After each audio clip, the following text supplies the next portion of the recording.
जी लो जी भर के, माँ तुम्हारे साथ है। किसी से क्या घबराना, जब सर पर दुर्गा का हाथ है। जय माता दी। भक्तों, क्या आपने कभी सोचा है कि नवरात्रि में बोए गए जवारे सिर्फ आपकी पूजा पाठ का हिस्सा नहीं है, बल्कि आपके भविष्य का संकेत भी देते हैं। इस नवरात्रि के दौरान उगाए जाने वाले जौ माँ दुर्गा का प्रतीक होते हैं और वो ये भी संकेत देते हैं कि आपका आने वाला समय कैसा रहेगा। जब आप श्रद्धा और भक्ति के साथ जौ बोते हैं तो उनकी बढ़त और उनके रंग आपके जीवन में आने वाले शुभ अशुभ संकेतों की ओर इशारा करते हैं। यदि जवारे हरे भरे और मजबूत उगते हैं तो यह अत्यंत ही शुभ माना जाता है, जो यह दर्शाता है कि आपकी पूजा सफल हो गई है और आने वाला समय आपके जीवन में खुशियों से भरा रहेगा। लेकिन अगर वहीं आपके जवारे पीले पड़ने लगते हैं या सूखने लगते हैं तो यह आने वाली परेशानियों का संकेत देते हैं। अगर जौ का रंग नीचे से आधा पीला और ऊपर से आधा हरा है तो इसका मतलब है तो साल की शुरुआत तो कठिनाइयों से भरी होगी, लेकिन बाद में सब ठीक हो जाएगा। अगर जौ नीचे से हरा और ऊपर से पीला है तो इसका मतलब है कि साल की शुरुआत तो अच्छी होगी, लेकिन बाद में कुछ चुनौतियों का सामना करना पड़ सकता है। भक्तों, अगर जवारे पूरी तरह हरे या सफेद उगते हैं तो यह अत्यंत ही शुभ संकेत होता है, जिससे यह पता चलता है कि माँ दुर्गा की कृपा आप पर सदैव बनी रहेगी और माँ लक्ष्मी भी आप पर सदैव प्रसन्न रहेंगी। भक्तों, अगर जवारे सूखने लगते हैं या फिर पीले होकर झड़ने लगते हैं तो यह एक बहुत ही अशुभ संकेत होता है। ऐसे में आपको माँ दुर्गा से अपने कष्टों को दूर करने की प्रार्थना करनी चाहिए। भक्तों, अगर आप नवरात्रि के दौरान धन प्राप्ति के लिए कोई विशेष उपाय करना चाहते हैं तो आज हम आपके लिए एक चमत्कारी धन प्राप्ति मंत्र लेकर के आए हैं। इस मंत्र का नवरात्रि में विशेष रूप से 108 बार का जाप करें और माँ लक्ष्मी से धन संपत्ति का आशीर्वाद प्राप्त करें। भक्तों, अगर किसी कारणवश आप इस मंत्र का जाप नहीं कर सकते हैं तो हम आपके लिए इस मंत्र का उच्चारण कर रहे हैं। आपको करना बस यह है कि इस मंत्र को आपको अपने मोबाइल में लगाकर छोड़ देना है, क्योंकि इस मंत्र को सुनने मात्र से भी माँ लक्ष्मी आप पर स्वयं प्रसन्न हो जाएंगी और आपको मनचाहा वरदान देंगी। भक्तों, अगर आपने अभी तक हमारी वीडियो को लाइक और चैनल को सब्सक्राइब नहीं किया है तो तुरंत कर लीजिए और माँ लक्ष्मी के चरणों में अपने नाम की हाजिरी लगाकर अपनी उपस्थिति तुरंत दर्ज कराएं। क्या पता माँ लक्ष्मी आप पर आज ही प्रसन्न हो जाए और आपको धन धान्य से भरपूर कर दें। तो चलिए इस मंत्र की शुरुआत करते हैं। या देवी सर्वभूतेषु लक्ष्मीरूपेण संस्थिता नमस्तस्यै नमस्तस्यै नमस्तस्यै नमो नमः। या देवी सर्वभूतेषु लक्ष्मीरूपेण संस्थिता नमस्तस्यै नमस्तस्यै नमस्तस्यै नमो नमः। या देवी सर्वभूतेषु लक्ष्मीरूपेण संस्थिता नमस्तस्यै नमस्तस्यै नमस्तस्यै नमो नमः। या देवी सर्वभूतेषु लक्ष्मीरूपेण संस्थिता नमस्तस्यै नमस्तस्यै नमस्तस्यै नमो नमः। या देवी सर्वभूतेषु लक्ष्मीरूपेण संस्थिता नमस्तस्यै नमस्तस्यै नमस्तस्यै नमो नमः। या देवी सर्वभूतेषु लक्ष्मीरूपेण संस्थिता नमस्तस्यै नमस्तस्यै नमस्तस्यै नमो नमः। या देवी सर्वभूतेषु लक्ष्मीरूपेण संस्थिता नमस्तस्यै नमस्तस्यै नमस्तस्यै नमो नमः। या देवी सर्वभूतेषु लक्ष्मीरूपेण संस्थिता नमस्तस्यै नमस्तस्यै नमस्तस्यै नमो नमः। या देवी सर्वभूतेषु लक्ष्मीरूपेण संस्थिता नमस्तस्यै नमस्तस्यै नमस्तस्यै नमो नमः। या देवी सर्वभूतेषु लक्ष्मीरूपेण संस्थिता नमस्तस्यै नमस्तस्यै नमस्तस्यै नमो नमः। या देवी सर्वभूतेषु लक्ष्मीरूपेण संस्थिता नमस्तस्यै नमस्तस्यै नमस्तस्यै नमो नमः। या देवी सर्वभूतेषु लक्ष्मीरूपेण संस्थिता नमस्तस्यै नमस्तस्यै नमस्तस्यै नमो नमः। या देवी सर्वभूतेषु लक्ष्मीरूपेण संस्थिता नमस्तस्यै नमस्तस्यै नमस्तस्यै नमो नमः।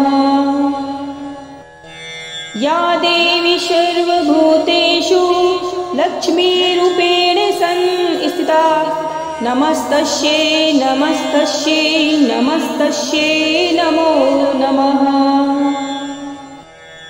या देवी सर्वभूतेषु लक्ष्मीरूपेण संस्थिता नमस्तस्यै नमस्तस्यै नमस्तस्यै नमो नमः। या देवी सर्वभूतेषु लक्ष्मीरूपेण संस्थिता नमस्तस्यै नमस्तस्यै नमस्तस्यै नमो नमः।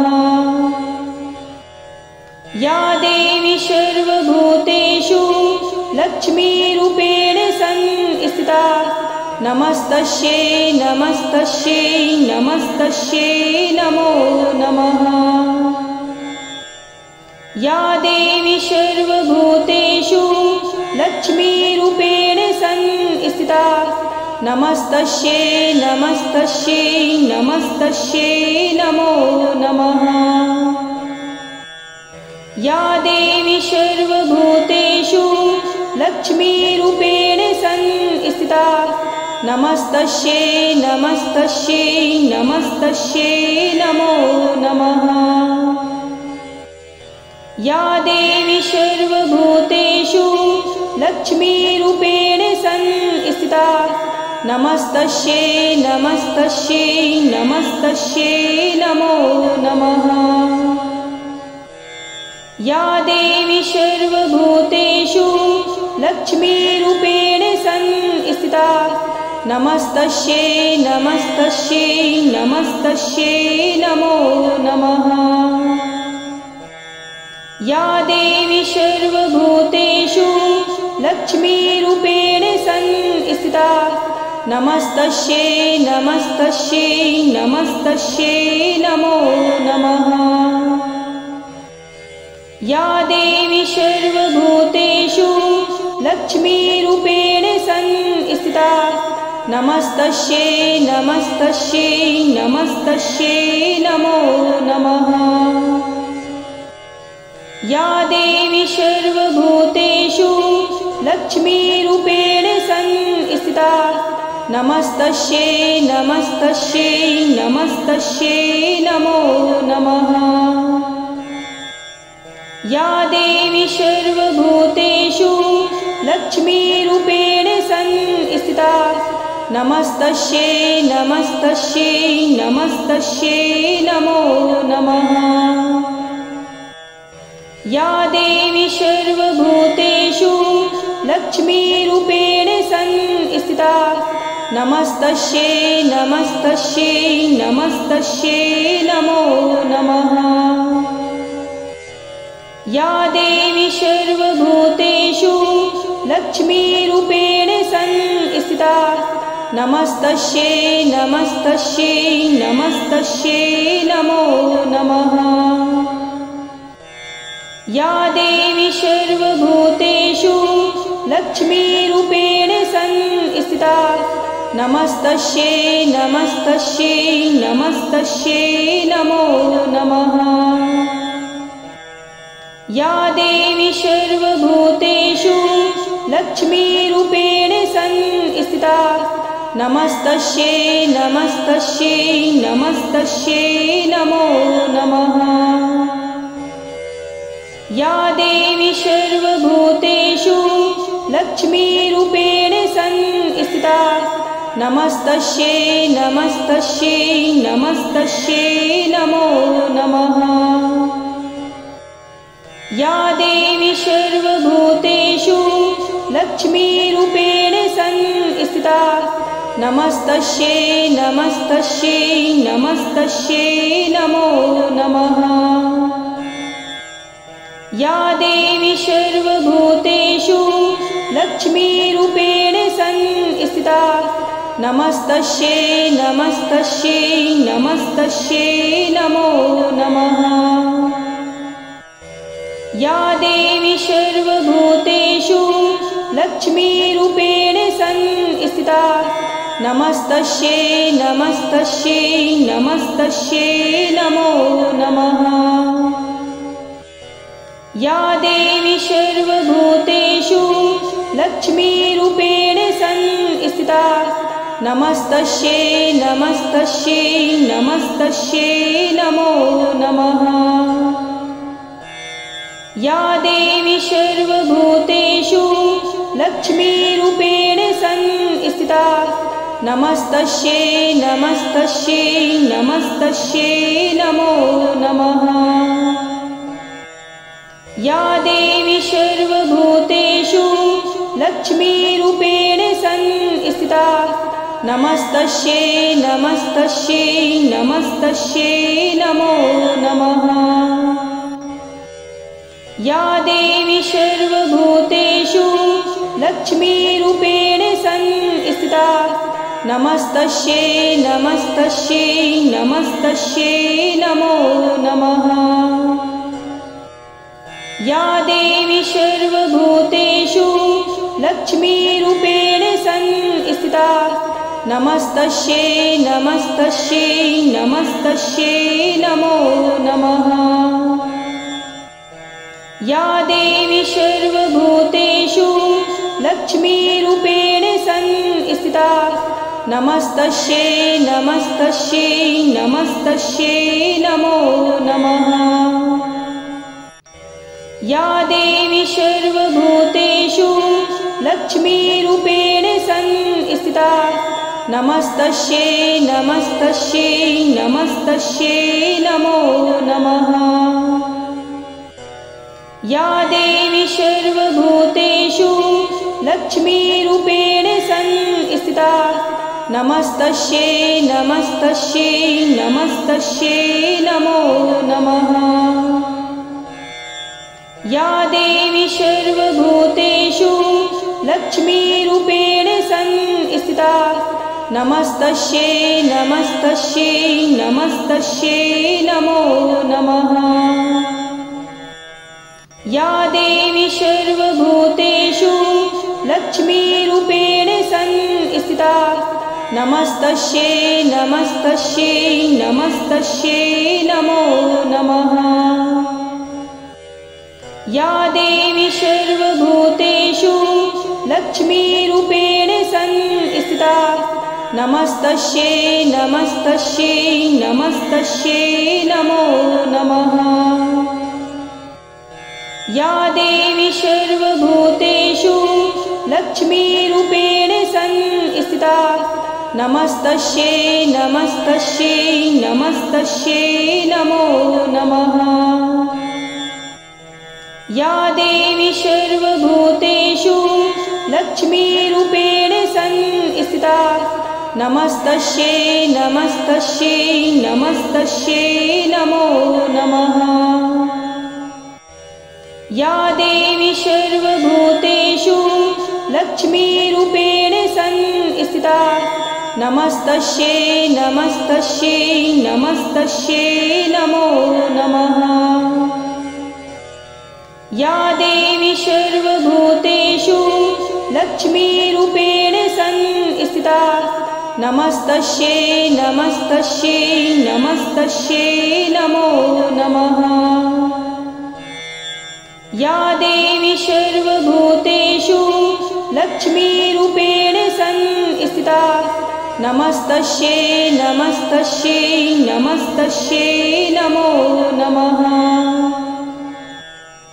या देवी सर्वभूतेषु लक्ष्मीरूपेण संस्थिता नमस्तस्यै नमस्तस्यै नमस्तस्यै नमो नमः। या देवी सर्वभूतेषु लक्ष्मीरूपेण संस्थिता नमस्तस्यै नमस्तस्यै नमस्तस्यै नमो नमः। या देवी सर्वभूतेषु लक्ष्मीरूपेण संस्थिता नमस्तस्यै नमस्तस्यै नमस्तस्यै नमो नमः। या देवी सर्वभूतेषु लक्ष्मीरूपेण संस्थिता नमस्तस्यै नमस्तस्यै नमस्तस्यै नमो नमः। या देवी सर्वभूतेषु लक्ष्मीरूपेण संस्थिता नमस्तस्यै नमस्तस्यै नमस्तस्यै नमो नमः। या देवी सर्वभूतेषु लक्ष्मीरूपेण संस्थिता नमस्तस्यै नमस्तस्यै नमस्तस्यै नमो नमः। या देवी सर्वभूतेषु लक्ष्मीरूपेण संस्थिता नमस्तस्यै नमस्तस्यै नमस्तस्यै नमो नमः। या देवी सर्वभूतेषु लक्ष्मीरूपेण संस्थिता नमस्तस्यै नमस्तस्यै नमस्तस्यै नमो नमः। या देवी सर्वभूतेषु लक्ष्मीरूपेण संस्थिता नमस्तस्यै नमस्तस्यै नमस्तस्यै नमो नमः।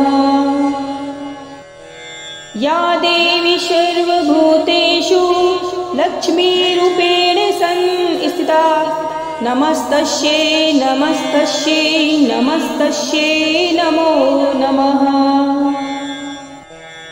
या देवी सर्वभूतेषु लक्ष्मीरूपेण संस्थिता नमस्तस्यै नमस्तस्यै नमस्तस्यै नमो नमः। या देवी सर्वभूतेषु लक्ष्मीरूपेण संस्थिता नमस्तस्यै नमस्तस्यै नमस्तस्यै नमो नमः। या देवी सर्वभूतेषु लक्ष्मीरूपेण संस्थिता नमस्तस्यै नमस्तस्यै नमस्तस्यै नमो नमः। या देवी सर्वभूतेषु लक्ष्मीरूपेण संस्थिता नमस्तस्यै नमस्तस्यै नमस्तस्यै नमो नमः। या देवी सर्वभूतेषु लक्ष्मीरूपेण संस्थिता नमस्तस्यै नमस्तस्यै नमस्तस्यै नमो नमः। या देवी सर्वभूतेषु लक्ष्मीरूपेण संस्थिता नमस्तस्यै नमस्तस्यै नमस्तस्यै नमो नमः। या देवी सर्वभूतेषु लक्ष्मीरूपेण संस्थिता नमस्तस्यै नमस्तस्यै नमस्तस्यै नमो नमः। या देवी सर्वभूतेषु लक्ष्मीरूपेण संस्थिता नमस्तस्यै नमस्तस्यै नमस्तस्यै नमो नमः। या देवी सर्वभूतेषु लक्ष्मीरूपेण संस्थिता नमस्तस्यै नमस्तस्यै नमस्तस्यै नमो नमः। या देवी सर्वभूतेषु लक्ष्मीरूपेण संस्थिता नमस्तस्यै नमस्तस्यै नमस्तस्यै नमो नमः। या देवी सर्वभूतेषु लक्ष्मीरूपेण संस्थिता नमस्तस्यै नमस्तस्यै नमस्तस्यै नमो नमः। या देवी सर्वभूतेषु लक्ष्मीरूपेण संस्थिता नमस्तस्यै नमस्तस्यै नमस्तस्यै नमो नमः। या देवी सर्वभूतेषु लक्ष्मीरूपेण संस्थिता नमस्तस्यै नमस्तस्यै नमस्तस्यै नमो नमः।